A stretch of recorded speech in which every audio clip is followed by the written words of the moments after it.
Why is it that for some people, money is a natural resource, while for others, it's a perpetual headache? Have you ever wondered why some individuals scale their capital with ease, while others stay stuck behind a salary ceiling for years?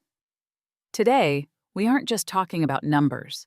We're diving into how having your first $10,000 in the bank completely rewires your psyche. Why should you watch this video to the very end?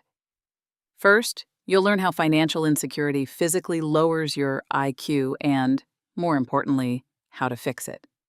Second, we'll discuss how your peace of mind shapes your children's future in a way that goes far deeper than just buying them toys. Most importantly, at the end, I'll give you 3 specific strategies to help you reach that first 10K milestone without burning out or crashing. This is about a new identity, the woman who truly commands her life. Most people view $10,000 as a sum they can finally spend. But from a financial management perspective, it is the point of silence. When your balance is zero or you're living paycheck to paycheck, your financial capacity is paralyzed by fear. It's a scientific fact. Chronic stress from a lack of resources drops your cognitive abilities by 13 IQ points. You aren't just anxious, you literally lose the ability to spot good deals or calculate risks. You get bogged down in micro problems, bills, small expenses, survival. Your brain operates on a rescue mission frequency, leaving no room for creativity or ambition. That first $10,000 is the moment your brain switches from "where do I get it?" to "how do I grow it?" It's the first level of financial security that allows you to act as a strategist rather than just someone following orders. Living without savings is like voluntarily keeping your body in a state of constant fight or flight. Your system gets addicted to cortisol, and that becomes your normal. You might not even notice how tense your shoulders are or how you avoid conversations about the future or big-ticket purchases. When you have capital that covers at least 6 months of your life, that pressure vanishes. Your body language changes. You stop shrinking when you walk into high-end establishments or speak with successful partners. You start speaking with more authority. Your financial decisions become calculated. You no longer impulse buy just to mask the stress of an empty wallet. Now your confidence is backed by a tangible asset sitting in your account. The gap between 0 and 10,000 lies in where you direct your energy. When you have no money, you are working for the past, paying off credit cards for clothes that are already worn out or services you've already used. You are running backward just to avoid falling into a debt trap. With $10,000, you finally turn to face the future. Every new dollar earned now goes toward building wealth rather than patching holes. Your brain stops generating how-to-get-by ideas and starts projecting investment options. You become the owner of your life long before you buy your first complex financial instrument.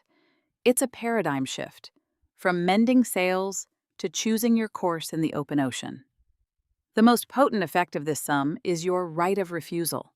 You no longer cling to low-paying jobs or clients who don't value your time.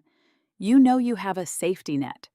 But even more vital is the world model you pass on to your children. What kind of mother are you when you're teetering on the edge of poverty? You're exhausted and irritable. You're forced to cut corners on your child's development, and that hurts. It breeds guilt, which you then eat away or compensate for with useless purchases. When a mother feels financially secure, she broadcasts confidence. You aren't teaching your child how to survive. You're teaching them how to choose the best. Your child sees a woman managing her capital, not a woman held hostage by circumstances. You give them a foundational sense that the world is a safe place, a gift that stays with them forever. Once basic financial needs are met, the brain automatically starts seeking a new scale.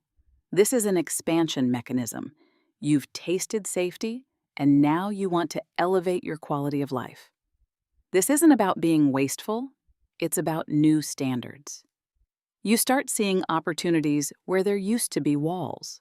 Because you're no longer afraid of one fatal mistake, since those $10,000 are your insurance, you start trying bolder business moves. You demand higher fees, seek out different tiers of partners, and aren't afraid to invest in yourself. Your brain has felt the resource, and now it generates ways to earn more because it knows big money is safe. Your ambitions are now backed by a solid foundation, not just dreams. 3 strategies for your first $10,000. How do you get there without giving up halfway? Here are 3 fundamental pillars: automation and the future tax. The biggest mistake is saving whatever is left at the end of the month. Usually, nothing is left. Your brain will always find a way to spend every cent. Treat your savings as a mandatory tax you pay to yourself, to the woman you will be in 2 years. Set up an automatic transfer for payday. Whether it's 10, 15, or 20% of your income, let that money vanish from your site before you can even think about a new purchase. This removes willpower from the equation, which is a limited resource. Separate comfort from security. We often bleed money on micro comforts, coffee, Ubers, yet another home trinket, because we feel miserable without money. It's a trap. Every micro expense pushes true security further away. Before every purchase, ask yourself, will this item give me more peace than $1,000 in my account? Learn to get your dopamine not from the act of buying, but from watching your balance grow. Make saving your personal game. Once you see the first 1,000, then 3, then 5, that thrill becomes more addictive than any shopping spree. Create a financial vacuum for growth. Many fear saving because they feel they have too little as it is.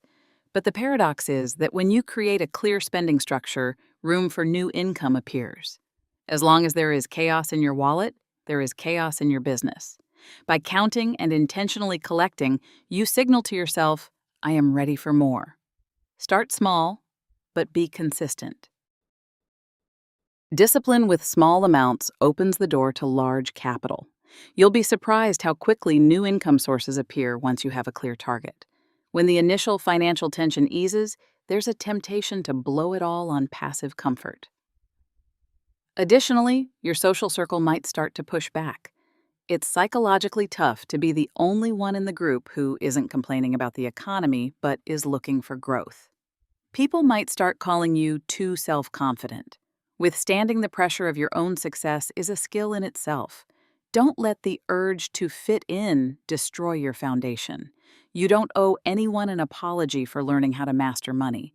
You have a right to this financial backbone and the ambition to go further.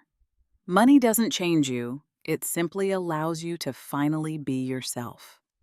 The world stops being a hostile place and becomes a field for realizing your plans.